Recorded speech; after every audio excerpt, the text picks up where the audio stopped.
Hola, bueno, como habíamos mencionado anteriormente, vamos a realizar un pequeño ejercicio en una matriz montada en las plantillas en la hoja de cálculo de Excel. Bueno, como habíamos visto en la diapositiva pasada, aquí tenemos el esquema básico para la identificación de los riesgos en el proyecto, de acuerdo a esas 4 áreas básicas que se manejan en ellos. Aspectos técnicos, externos, organizacionales y lo que compete a la administración del proyecto. Recordemos que este es un ejemplo de una empresa X que quiere lanzar al mercado un nuevo producto por internet, ¿ok? Vamos a trabajar solamente un elemento del componente externo y vamos a trabajar mercado. ¿Qué riesgos podemos identificar nosotros en el mercado frente a este proyecto de la organización? Pues vamos a manejar 3 hipótesis. Primero, vamos a decir que la competencia de juguetes del extranjero. Llegan juguetes del extranjero a un menor costo que puede hacer que nuestro proyecto no tenga el impacto que queremos. Segunda, nuevos competidores online. Vamos a tener demasiada competencia fuerte, agresiva en el mercado de la web. Y por último, dejamos de ser competitivos en precios. Hoy por hoy el tema del dólar es una variable a tener en cuenta. Entonces vamos a trabajar estas 3 situaciones consideradas dentro del elemento mercado como riesgos potenciales, los cuales pueden generar una desviación en el cumplimiento de los objetivos de nuestro proyecto. ¿Listo? Vamos a nuestra hoja evaluación y clasificación. Recuerden, ¿qué tenemos en cuenta nosotros para la evaluación de nuestro riesgo?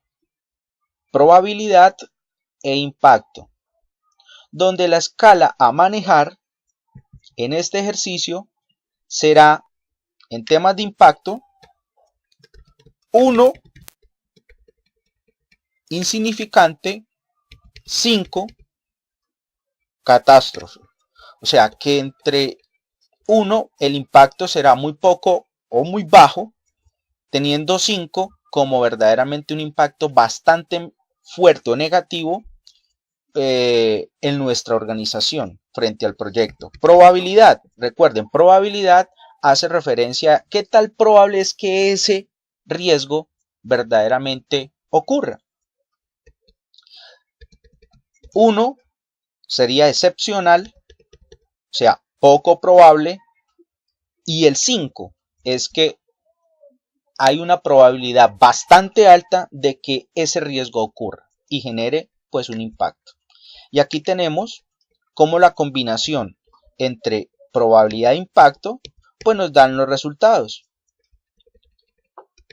De 5 por 5, 25, y sería una calificación bastante alta considerando ese riesgo como muy alto. Entonces aquí miramos, lo cuantificamos y fuera de eso también nos da la pauta para clasificarlo como bajo o un riesgo medio, un riesgo alto y muy alto. Ok, continuemos. Nuestros 3 riesgos han sido considerados como reales. Es muy posible. De interés. Aquí viene la clasificación, perdón, la evaluación. Vamos a asignarle una calificación conforme a nuestra escala de calificación, que la tenemos acá y ya la mencionamos. A ver qué da. Competencia de juguetes traídos del extranjero. Probabilidad, 100%. Impacto, donde esto sea, pues hoy casi el 80% de todos los elementos de juguetería son importados. Vamos a darle grande. Aquí podemos ver la calificación que nos da la matriz. Nos dice es un riesgo muy alto, con un efecto negativo en la materialización de nuestro proyecto. Finalmente aquí hacemos una calificación numérica para poderlos ver o identificarlos mucho mejor en nuestra gráfica. Miren cómo el riesgo queda identificado, evaluado, y clasificado automáticamente en esta herramienta. Dejamos de ser competitivos, es otro de nuestros riesgos que fue calificado como, está dentro del margen como bajo. Aquí tenemos otro de nuestros riesgos que fue calificado como riesgo medio, tiene una calificación media o considerado como un riesgo medio. Y finalmente, el que nosotros calificamos y asignamos la pertinencia de la probabilidad por su impacto. Y lo vemos aquí identificado en la zona roja como un riesgo alto o muy alto. Luego que ya hemos evaluado y clasificado nuestro riesgo, como podemos observar aquí, vamos a responder y controlar. Pero antes, debemos de tener claros los criterios de control.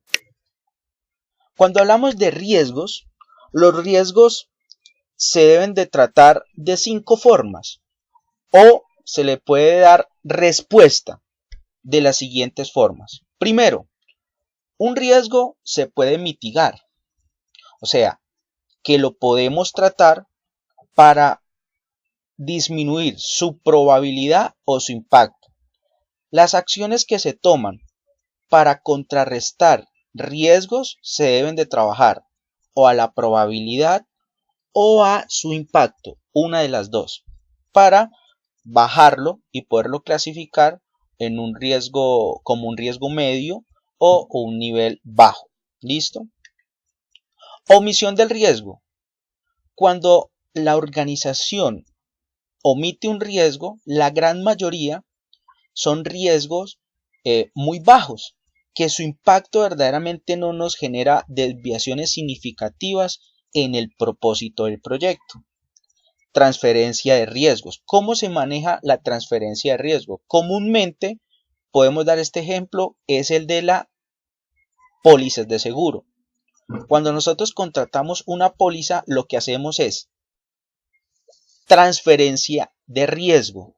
Transferimos un riesgo económico hacia una póliza de seguro que en caso de que ocurra ese riesgo, será la póliza quien nos va a respaldar.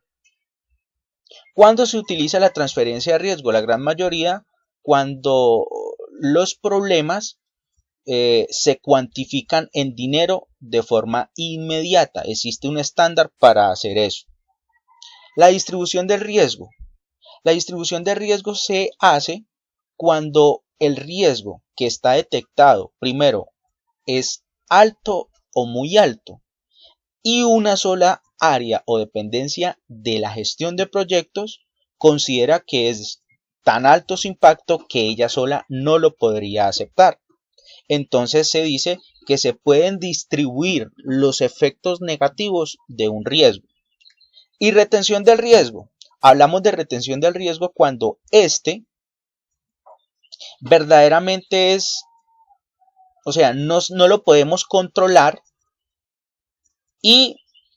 pero su probabilidad es muy escasa, pero es un riesgo al que está sujeto X proyecto. Ejemplo, un riesgo de sismo. Nosotros no podemos controlar un sismo, por ende debemos de retenerlo, asumirlo y generar planes de contingencia adecuados en que ocurra. ¿Por qué? Porque va a ocurrir. Su frecuencia o su probabilidad pues es baja, pero si ocurre nosotros tendremos que retenerlo. De igual forma, teniendo claro estos conceptos, aquí podemos ver los criterios de control del riesgo. ¿Qué hacemos cuando el riesgo es muy alto, alto, medio, bajo? Vamos a leer el primero. Si es un riesgo bajo aceptable, dice, no se requiere acción específica, se debe reevaluar el riesgo en un periodo posterior y este se puede asumir. Ejemplo, dentro de nuestro proceso administrativo tenemos el riesgo que una impresora se dañe. Pues es un riesgo, se puede pasar. Pero finalmente, ¿será que el dañarse una impresora nos desviará del cumplimiento de nuestro propósito? No. ¿Listo? Entonces aquí queda claro este tema. Finalmente, cuando ya hemos identificado, evaluado y clasificado el riesgo, nos vamos a de qué forma vamos a responder y a controlar. Aquí vemos en esta matriz que nos trae un formato de gestión, plan de mitigación y plan de contingencia. En caso que este riesgo, primero, el riesgo fue considerado como un riesgo muy alto, tiene una prioridad bastante alta, prioritario, como lo acabamos de ver, y aquí está el conjunto de tareas que vamos a realizar para tratar de mitigar el riesgo. Unas fechas, el estado puede ser propuesto, activo, en gestión, resuelto o cerrado. El motivo, tenemos el motivo, ¿a qué hace referencia el motivo? Describe el motivo por el cual el riesgo se encuentra en dicho estado. Estamos en estos momentos en la gestión. Fecha en el cual el riesgo pasó a ese estado. O sea, ¿cuándo identificamos nosotros que el riesgo se consideró como un riesgo alto? Plan de mitigación. ¿Cómo vamos a mitigar nosotros ese riesgo? De acuerdo a este ejemplo, mantener un stock de inventario que garantice como mínimo 2 meses de producción, aprovechar caída del dólar para importar materia prima. Esto haría que el producto de la empresa fuese un poco más competitivo frente a la competencia internacional, inclusive importando.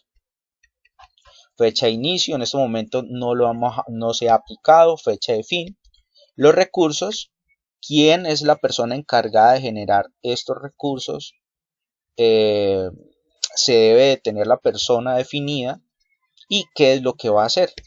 Y el plan de contingencia, resulta que ocurrió el riesgo. Entonces usted aquí debe de plasmar el qué hacer oportunamente, en otras palabras, el plan B. Cuando ocurra el riesgo, usted tiene que estar totalmente preparado para asumirlo y tener todo el proceso adecuado para poder generar opciones, alternativas. De esta forma y mediante este ejemplo tan sencillo, pudimos ver cómo es el proceso de la planeación del riesgo, desde su identificación, pasando por la evaluación, probabilidad por impacto, su clasificación, aquí lo podemos ver gráficamente, o también lo podemos ver aquí, y también podemos ver su efecto si es positivo o es negativo. Finalmente pasamos al qué hacer, al responder y controlar el riesgo. El control del riesgo va mucho más allá. La frecuencia del control de riesgo depende de el nivel de riesgo que se tenga. El mantener revisando cómo van los planes de acción, la documentación del mismo va a variar frente a un riesgo muy alto a uno que es medio, porque el medio se asume que está controlado. En cambio, el riesgo alto, la frecuencia de su control será inclusive diariamente. Ejemplo, las personas que trabajan en alturas. Si podemos ver, el control que se hace es diario o cada vez que se ejecuta esa actividad. Y con este pequeño ejercicio finalizamos nuestra videoconferencia en análisis de riesgo en la gestión de proyectos. Concluimos. Primero, los proyectos tienen incertidumbre y que todo el tema de planeación que nosotros realizamos es con el fin de disminuir esa incertidumbre.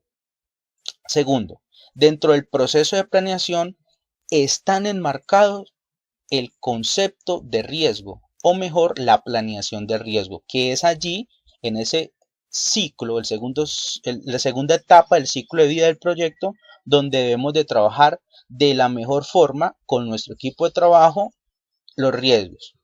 Tercero, hay que tener muy claro que un riesgo puede automáticamente parar un proyecto y evitar que se materialice. Por eso la importancia de la planificación de forma exitosa del mismo. Cuarto, metodologías para la gestión de proyectos. Ya dijimos que la gestión de proyectos compete desde el inicio hasta el final del proyecto y que dentro de esta el gerente o líder de proyectos debe de considerar el tema de análisis y gestión de los riesgos. Espero entonces que esta videoconferencia les sirva para aprovechar al máximo su salida internacional a la ciudad de Panamá. Muchas gracias, se despide Genoa Rensolarte.